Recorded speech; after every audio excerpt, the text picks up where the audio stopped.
പിതാവിന്റെയും പുത്രന്റെയും പരിശുദ്ധാത്മാവിന്റെയും നാമത്തിൽ ആമേൻ. പ്രിയപ്പെട്ടവരെ, അടുത്തയിടയിൽ നാം വായിച്ചു കേട്ടല്ലോ, ആർതെമിസ് 2 എന്ന ഒരു വലിയ ബഹിരാകാശ കപ്പൽ പേടകം 4 പേരെയും വഹിച്ചുകൊണ്ട് ചന്ദ്രനിൽ ഒരു താവളമുണ്ടാക്കുന്നതിനു വേണ്ടി ബഹിരാകാശത്തിലേക്ക് കുതിച്ചുയർന്നുവെന്ന്. ഇത് മനുഷ്യന്റെ ബുദ്ധിയുടെയും ശാസ്ത്രത്തിന്റെയും വിജയമായി ഏറെ വ്യാഖ്യാനിച്ച് എഴുതിയതും പറഞ്ഞതും കേൾക്കുകയുണ്ടായി. പ്രിയപ്പെട്ടവരെ, നമുക്കറിയാം, നാം ഇന്ന് ജീവിക്കുന്നത് ദൈവം ഇല്ലായ്മയിൽ നിന്ന് സൃഷ്ടിച്ച ഭൂമിയിലാണ്. ഇവിടെ നമുക്ക് വെളിച്ചം തരാൻ സൂര്യനും ചന്ദ്രനും നക്ഷത്രങ്ങളുമുണ്ട്. നമുക്ക് ശ്വസിക്കാൻ വളരെ ഭംഗിയായി ഒരു മിശ്രിതം വായു നമുക്കുണ്ടായി. അതായത് ഓക്സിജനും അതുപോലെ കാർബൺ ഡൈ ഓക്സൈഡും വളരെ കൃത്യമായി കലർത്തിയ വായു ശ്വാസം നമ്മൾ ശ്വസിച്ച് ഇവിടെ ജീവിക്കുന്നു. കുടിക്കാൻ അല്ലെങ്കിൽ ജീവിതത്തിനാവശ്യമായ ജലം, വെള്ളം, സമുദ്രം, പുഴ, കിണറുകൾ ഇവയെല്ലാം നമുക്ക് നൽകുന്നു. മാറി മാറി കൃഷിക്കാർക്കും അല്ലാത്തവർക്കും ഉതകുന്ന നല്ല കാലാവസ്ഥ, അതും മാറി മാറി അവസരോചിതമായി. ഇനിയും നമുക്കറിയാം, നമ്മുടെ ഭക്ഷണത്തിനായി, നമ്മുടെ ഉപയോഗത്തിനായി ആകാശപ്പറവകൾ, പക്ഷികൾ, ജലത്തിലോ മത്സ്യങ്ങൾ, കരയ്ക്കോ മൃഗങ്ങൾ, അത് നല്ല വനങ്ങൾ, പൂക്കളും അതുപോലെ തന്നെ നല്ല ഫലങ്ങളും കഴിക്കുന്ന നല്ല മരുന്നുകൾ പോലും ഉണ്ടാക്കാൻ സാധിക്കുന്ന ഇലകൾ, പച്ചയിലകളും സസ്യങ്ങളും എല്ലാമുള്ള മനോഹരമായ വനം അല്ലെങ്കിൽ സസ്യലതാദികൾ. പ്രിയപ്പെട്ടവരെ, ഇതെല്ലാം ഒരു നിമിഷം കൊണ്ട് അഥവാ പലപ്പോഴായി നശിപ്പിച്ച് എല്ലാം താറുമാറാക്കിയ മനുഷ്യൻ ഇപ്പോൾ പരിശ്രമിക്കുകയാണ് ബഹിരാകാശത്തിൽ എവിടെയെങ്കിലും മാറി താമസിച്ചാലോ എന്ന്. പ്രിയപ്പെട്ടവരെ, ഈ ഭൂമിയിലെ മനുഷ്യൻ ജീവിക്കാൻ സാധിക്കുന്ന അവർക്കാവശ്യമായ എല്ലാം നൽകിക്കൊണ്ട് ദൈവം കൊടുത്ത പർദീസാണ് ഈ ലോകം. ഞാൻ പറയും, ഈ ഭൂമി സുന്ദരമായ ഭൂമി. ഇത് തകർത്തു എന്ന് നമുക്കറിയാം, ഇപ്പോഴും തകർത്തുകൊണ്ടിരിക്കുന്നു. ഈ ഭൂമി മുഴുവൻ 4 മടങ്ങ് നശിപ്പിക്കാൻ അഥവാ 5 തവണ നശിപ്പിക്കാൻ ശക്തിയുള്ള അണുബോംബ് വരെ ഉണ്ടാക്കി വച്ചിരിക്കുന്ന രാജ്യങ്ങൾ ഉണ്ടെന്നും നമുക്കറിയാം. എന്നിട്ട് ഇത് നശിപ്പിച്ച് ഒരു ജന്തുവോ മൃഗമോ അല്ലെ പച്ച ഇലയോ തോട്ടമോ വെള്ളമോ വായു ഇല്ലാത്ത സ്ഥലത്ത് പോയി താമസിക്കാൻ, അവിടെ ഒരു കെട്ടിടങ്ങൾ നിർമ്മിക്കാൻ, ചൊവ്വയിലോ വ്യാഴത്തിലോ ഒക്കെ പോകാൻ ഇടതാവളമാണ് ചന്ദ്രൻ. അതിവിടെ എങ്ങും ജീവന്റെ അംശം വരെ കണ്ടുപിടിക്കാൻ സാധിച്ചില്ല. എല്ലാം ഇനി അവിടെ ചെന്ന് കൃത്രിമമായിട്ടുണ്ടാക്കി അത് അവിടെ ജീവിക്കാൻ പോകുന്ന ഒരു കാലഘട്ടം ആണ് ഇത് എന്ന് നമുക്കറിയാം. പ്രിയമുള്ളവർ, ഇത് നമ്മൾ നമ്മോട് തന്നെ ഒന്ന് ചോദിക്കണം. മനുഷ്യന് കൊടുത്ത നന്മകളെ മനുഷ്യൻ തന്നെ തിന്മ ആക്കി മാറ്റി. ഉദാഹരണമായിട്ട് വെടിമരുന്ന് കണ്ടുപിടിച്ചു, അതല്ലേ ഇന്നത്തെ അണുബോംബ് വരെ ആയിത്തീർന്നത്. ഇനിയും നമുക്കറിയാം, അത് കണ്ടുപിടുത്തങ്ങൾ അങ്ങോട്ട് പോവുകയാണ് എങ്കിൽ വാർത്താവിനിമയം. പണ്ട് കാലത്ത് മനുഷ്യൻ പരസ്പരം സംസാരിച്ചും ചിരിച്ചും തകർത്തും ഒന്നിച്ചു ഭക്ഷണം കഴിച്ചും നല്ല സമൂഹമായിട്ട്, സന്തോഷമുള്ള സമൂഹമായിട്ട് ജീവിച്ചു. ഇപ്പോൾ ഭാര്യ ഭർത്തൃ ബന്ധം പോലും ഓൺലൈനിൽ ആയി. അതായത് എല്ലാം യാന്ത്രികമാണ്. ഇന്നും ബുദ്ധി പോലും ഉപയോഗിക്കേണ്ട ആവശ്യമില്ല, കൃത്രിമ ബുദ്ധിയുണ്ട്. ഇതിന്റെ ഫലമായിട്ടോ എല്ലാ അശ്ലീലങ്ങളും അധാർമികതകളും അത് ചെയ്ത് കൂട്ടുവാൻ സാധിക്കുന്നു. നമുക്കറിയാം, അതെ, വനത്തിലെ കാട്ടിലെ ദൈവം സൃഷ്ടിച്ച ചെടികൾ ഉപയോഗിച്ച് രോഗങ്ങൾ സൗഖ്യപ്പെട്ടവരായിരുന്നു പഴയ കാലത്ത്. അതുപോലെ തന്നെ നമുക്ക് കാണാൻ സാധിക്കും, അതെ, ഏറെ കൃത്രിമ വളമില്ലാതെ ദൈവം നൽകിയതെല്ലാം സ്വീകരിച്ചുകൊണ്ട് സന്തോഷത്തിൽ മനുഷ്യൻ ജീവിച്ചു. ഈ മൊബൈൽ ടെലിഫോണും ഈ കൃത്രിമ ബുദ്ധിയും ഗൂഗിളും ഇതെല്ലാം വന്ന് മനുഷ്യനെ ഉറക്കമില്ലാത്തവരാക്കി, രോഗികളാക്കി എന്ന് നമുക്കറിയാം. ഈ അന്തരീക്ഷത്തിൽ പൊട്ടിക്കുന്ന അണുബോംബിന്റെ അണുപ്രസരമുള്ള വായു ശ്വസിച്ച് വിവിധ രോഗങ്ങൾ അത് മനുഷ്യൻ ഇന്ന് സഹിക്കുന്നു. പ്രിയപ്പെട്ടവരെ, വെള്ളമായാലും വായുവായാലും അല്ലെങ്കിൽ വനമായാലും നിലമായാലും എല്ലാം നശീകരണ അണുക്കളെ കൊണ്ട് മനുഷ്യൻ നിറച്ചു എന്ന് നമുക്കറിയാം. അന്തരീക്ഷം മുഴുവനും മലിനമായി എന്ന് പറയുന്നു. ഇനി എന്താണ് നാം ചെയ്യേണ്ടത്? നമുക്ക് നല്ല വസ്ത്രമുണ്ടെങ്കിൽ കഴുകി ശുദ്ധീകരിക്കുകയല്ലേ വേണ്ടത്? അതോ ഉടനെ മേടിക്കുകയാണോ വേറെ ഇത് വെറുതെ കുഴിച്ചു മൂടിയിട്ട്? അതുപോലെ ഏതെങ്കിലും നല്ലതുള്ളത് നമ്മൾ ശുദ്ധീകരിക്കുകയല്ലേ വേണ്ടത്? ഇന്ന് സത്യത്തിൽ ഏറെ മലിനീകരണം ഈ ഭൂമിയിലുണ്ട്. ജീവിക്കാൻ പോലും പറ്റാത്ത വിധത്തിൽ അതിന്റെയൊക്കെ ഫലമായിട്ട് അന്തരീക്ഷത്തിന് മാറ്റം വന്നു. നമുക്കറിയാം, കാലാവസ്ഥാ മാറ്റങ്ങൾ. ഇത് തിരിച്ച് നല്ല വഴിക്ക് കൊണ്ടുവരേണ്ട മനുഷ്യനാണ്. കാരണം ഈ ഭൂമി മനുഷ്യന് വേണ്ടി ദൈവം സൃഷ്ടിച്ചു. മനുഷ്യൻ നാശം ചെയ്തുവെങ്കിൽ മനുഷ്യൻ മാനസാന്തരപ്പെട്ട് നന്മയിലേക്ക് വന്ന് ഈ ഭൂമിയെ ശുദ്ധീകരിക്കണം. ഇനിയും നമ്മൾ കാണുന്ന കാഴ്ച എന്താണ്? നമുക്കറിയാം, ഇന്ന് എല്ലാം അക്രമം, എല്ലാം അനീതി.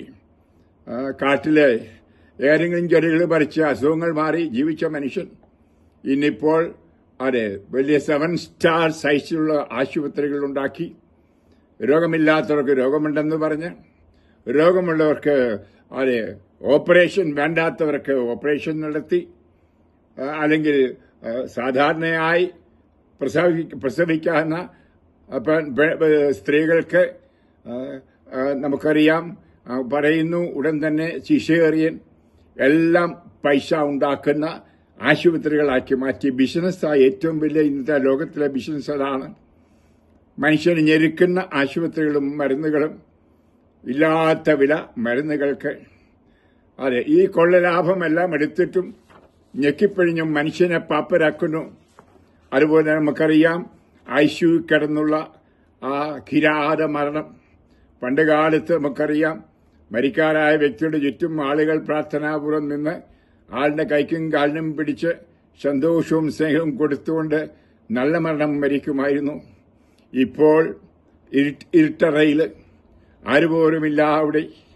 അവിടെ ആ മരണഭയവും അതുപോലെ തന്നെ ചുറ്റുപാടും ആരെയും കാണാതെ ഒരു സ്നേഹവും കിട്ടാതെ വിറങ്ങലിച്ച് ഭയപ്പെട്ടുള്ള ആ കിരാത മരണങ്ങൾ നടക്കുന്നു. ഞാനതേപ്പറ്റി ഒരു വീഡിയോ നേരത്തെ ഇറക്കിയിരുന്നു. ഒരു ബന്ധുവിനെയോ മിത്രത്തിനെയോ ഒന്നും, സ്വന്തം ഭാര്യയെപ്പോലും ഭർത്താവിനെപ്പോലും അടുക്കൽ കാണാതെ മരിക്കുന്നു. പ്രാർത്ഥനയോ ഒന്നുമില്ലാതെ. ഏത് ജാതിയിൽപ്പെട്ടവനും അതെ മരണം നേരത്തെങ്കിലും ദൈവമേന് വിളിക്കണം. ആ സമയത്ത് ചുറ്റുപാടുമുള്ളവർ അവനുവേണ്ടി പ്രാർത്ഥിച്ചവനെ ശക്തിപ്പെടുത്തണം. ഇതൊക്കെ നമ്മുടെ പാരമ്പര്യങ്ങൾ ആയിരുന്നു. ഇന്ന് ഇതെല്ലാം ഈ കണ്ടുപിടുത്തങ്ങൾ അത് നമുക്കറിയാം. ആധുനിക കണ്ടുപിടുത്തങ്ങൾ, ശാസ്ത്രത്തിന്റെ നേട്ടങ്ങൾ എന്ന് പറയുന്നത് നമ്മളെ തന്നെ നശിപ്പിക്കുന്നതാണ് എന്ന്.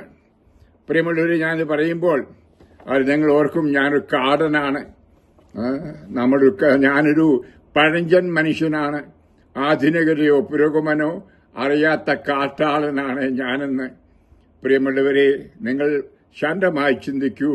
ഈ കണ്ടുപിടുത്തങ്ങളെല്ലാം പണ്ട് കുഞ്ചൻ നമ്പ്യാർ പറഞ്ഞതുപോലെ, പാടിയതുപോലെ, ദീപസ്തംഭം മഹാശ്ചര്യം എനിക്കും കിട്ടണം പണം. ഇതെല്ലാം വഴി ആരാണ് നേടുന്നത്, വലിയവരാകുന്നത്? ശതകോടീശ്വരന്മാർ. അത് ഒരു ദിവസം 2000 കോടീശ്വരന്മാർ പിറക്കുന്നു ഈ ലോകത്തിൽ. പ്രിയമുള്ളവരെ, അത് ആരുടെ വിയർപ്പിന്റെ ഫലം സാധാരണക്കാരുടെ പണി ചെയ്തുണ്ടാക്കുന്നത്. ഇപ്പോഴാണെങ്കിൽ വലിയ വിലക്കയറ്റം. എന്താ കാരണം? യുദ്ധം. അതുപോലെ അത്യാവശ്യ സാധനങ്ങൾ ദൗർബല്യം, കിട്ടാനുള്ള മരുന്നുകൾ ശരിക്കും കിട്ടുന്നില്ല, ആഹാര സാധനങ്ങൾ കിട്ടുന്നില്ല, അഥവാ കിട്ടുകയാണെങ്കിലും വലിയ വില. പെട്രോളോ ഡീസലോ അല്ലെങ്കിൽ ഗ്യാസോ ഇല്ല. പ്രിയപ്പെട്ടവരെ, കണ്ടുപിടുത്തങ്ങൾ പുരോഗമിപ്പിച്ചോ നശിപ്പിച്ചോ എന്ന് ആഴമായിട്ട് ചിന്തിക്കണം. അതെ, ഇന്നും നമുക്ക് കാണാൻ സാധിക്കും. ഇതിന്റെ എല്ലാം ഫലമായിട്ട് ഒരു കൂട്ടം കുബേരന്മാർ, അവർ രാഷ്ട്രീയക്കാരായിരിക്കാം, സാമൂഹ്യ പ്രവർത്തകരായിരിക്കാം, ഈ കണ്ടുപിടുത്തക്കാരെ, ഈ നാസായിലെ കണ്ടുപിടുത്തക്കാര് ആയിരിക്കാം, ശാസ്ത്രജ്ഞന്മാരായിരിക്കാം, ആരുമാവട്ടെ, അതേസമയം ഭൂരിപക്ഷം പേരും കുചേലന്മാരായിത്തീരുന്നു. അതെ, ഇതല്ലേ ഇന്ന് നമ്മൾ ലോകത്തിൽ കാണുന്നത്. പ്രിയപ്പെട്ടവരെ, ഇവിടെ മനുഷ്യൻ പുരോഗമിച്ചോ, വിജയിച്ചോ, അതോ നാശത്തിലേക്ക് നമ്മൾ പോവുകയാണ്. പരാജയത്തിന്റെ നെല്ലിപ്പലകയല്ലേ നമ്മളിപ്പോൾ കണ്ടുകൊണ്ടിരിക്കുന്നത്. പ്രിയപ്പെട്ടവരെ, ഈ സമയത്താണ് നമ്മൾ ഇതിനെ, ഈ കണ്ടുപിടുത്തങ്ങൾ എന്നും പറഞ്ഞ് കൈയടിച്ച് സന്തോഷിക്കുകയല്ല. നമുക്ക് പ്രാർത്ഥിക്കണം. പ്രിയമുള്ളവരെ, മനുഷ്യൻ ഇന്ന് ആരായിത്തീർന്നു എന്ന്. മൃഗത്തെക്കാൾ മോശം. നമുക്കറിയാം, ഒരു മൃഗം പോലും അത് ഉണ്ടാക്കുന്ന കൂട് നശിപ്പിക്കില്ല. പക്ഷേ മുട്ടയിടാനായിട്ട് കാക്കയും പറവകളും കുരുവികളും കൂടുണ്ടാക്കും. അതവിടെ കിടപ്പുണ്ട്. ആ കുട്ടി ജനിച്ച് പറന്ന് നടന്നാലും എറുമ്പ് പോലും ഉണ്ടാക്കുന്ന കൂട് ഉപേക്ഷിച്ച് വേറെ സ്ഥലത്തേക്ക് പോകുമ്പോൾ അവിടെ ഇട്ടേച്ച് പോലും നശിപ്പിക്കില്ല. എന്നാൽ മനോഹരമായ സൗധങ്ങൾ നമ്മൾ കെട്ടി ഉണ്ടാക്കി. നോക്കൂ ഇപ്പോൾ നടക്കുന്നത്. ഇസ്രായേലിലും ഇറാനിലും അല്ലെങ്കിൽ ആ ഗൾഫ് രാജ്യങ്ങൾ മുഴുവൻ നടക്കുന്നുണ്ട്. മനുഷ്യൻ വിയർപ്പുണ്ടാക്കിയ കെട്ടിടങ്ങളെല്ലാം തകർത്ത് നശിപ്പിക്കുന്നു. ഒരു മനുഷ്യനെ നോക്കിയിട്ട് മൃഗങ്ങൾ ഇപ്പോൾ പറയുന്നുണ്ടായിരിക്കും മഠനായ മനുഷ്യൻ എന്ന്. നമ്മൾ പറയും വിശേഷ ബുദ്ധിയുള്ള മനുഷ്യനാണെന്ന്. ഇതാണ് വിശേഷ ബുദ്ധി. പ്രിയമുള്ളവർ, വിശേഷ ബുദ്ധിയല്ല, മന്ദബുദ്ധികളും ബുദ്ധി ശോഷം വന്നവരുമാണെന്ന് ഞാൻ പറയും ഇന്ന് മനുഷ്യൻ. ഒരു കാലമുണ്ടായിരുന്നു, അവൻ ഇന്ന് തിന്മയിൽ നിറഞ്ഞ് ഈ മിഥ്യയിൽ ജീവിക്കുകയാണ് എന്നോർക്കുക. നമുക്ക് ചന്ദ്രനിലല്ല പുകണ്ടത്, നമുക്ക് വ്യാഴത്തിലോ ചൊവ്വായിലോ ബഹിരാകാശത്തിന്റെ കോണിലോ അല്ല വിളിക്കേണ്ടത്. ഈ പരീക്ഷണങ്ങൾ തന്നെ നടത്തിയത് ഒരു വിജയവുമില്ല. നിങ്ങൾ ഓർക്കണം, ഈ ബഹിരാകാശ യാത്രയുടെ ആരംഭം മുതൽ നോക്കിയാൽ 158 പേര് ബഹിരാകാശത്ത് ശ്വാസം മുട്ടി മരിച്ചിട്ടുണ്ട്. 3-4% അങ്ങനെ പോയവരുടെ. പ്രിയപ്പെട്ടവരെ, അതുപോലെ തന്നെ ഇതിനു വേണ്ടി എത്ര മൃഗങ്ങളെ കൊന്നിട്ടുണ്ട്, എത്ര കുട്ടികളെ പരീക്ഷിച്ചിട്ടുണ്ട്.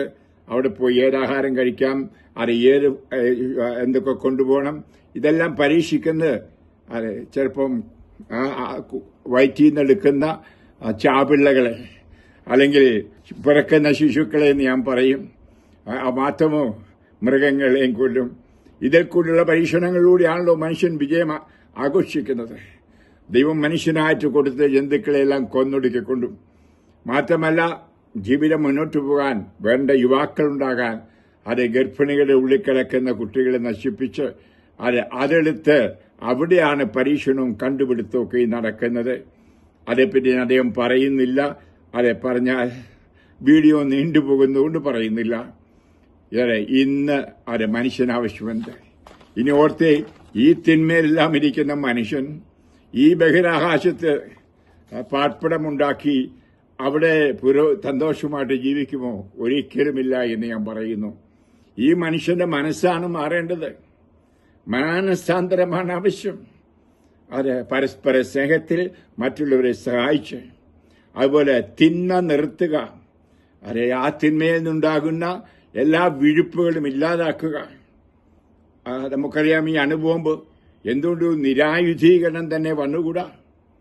എങ്കിൽ ഈ അന്തരീക്ഷം ക്ലീനാകും. നമുക്കറിയാം, വളരെ ശുദ്ധമാകും, ശുദ്ധമായി ശ്വസിക്കാൻ കഴിയും. അതുപോലെ മാലിന്യപ്പെടുത്തുന്ന ഏറെക്കാര്യങ്ങൾ നീക്കിക്കളയാൻ സാധിക്കും. അത് നമുക്കറിയാം തെരുവുകൾ എത്രയാണ്. അതേസമയം അത് 7 സ്റ്റാർ വലിയ വലിയ കുബേരന്മാർ വലിയ മാളികകളിൽ താമസിക്കുന്നു. എങ്ങനെ ഈ തെരുവുകൾ വന്നു? ഉച്ചനീചത്വം, പണക്കാർ, സമ്പന്നക്കാർ, അത് കുബേരന്മാർ മറ്റുള്ളവരെ കുചേരന്മാരാക്കി അവിടെ രക്തം ഊറ്റി കുടിച്ചുകൊണ്ട്. നോക്കണം, ഇപ്പൊ യുദ്ധം നടക്കുന്നു. ആരുടെ പണം? നമ്മുടെ പണം. അല്ല അമേരിക്കയുടെ പണമോ ഇസ്രായേലിന്റെ പണമൊന്നും അല്ല. ഇതിന്റെ പിന്നിലാണ്, അത് പലർക്കും അറിയത്തില്ല, നമ്മൾ കൊടുക്കുന്ന ടാക്സ്, നികുതി. അത് ഈ വില കൂടുതൽ മുഖാന്തരമുണ്ടാകുന്ന പണം വരവ് അവരാരും അവരുടെ പോക്കറ്റിൽ നിന്ന് എടുക്കുന്നില്ല.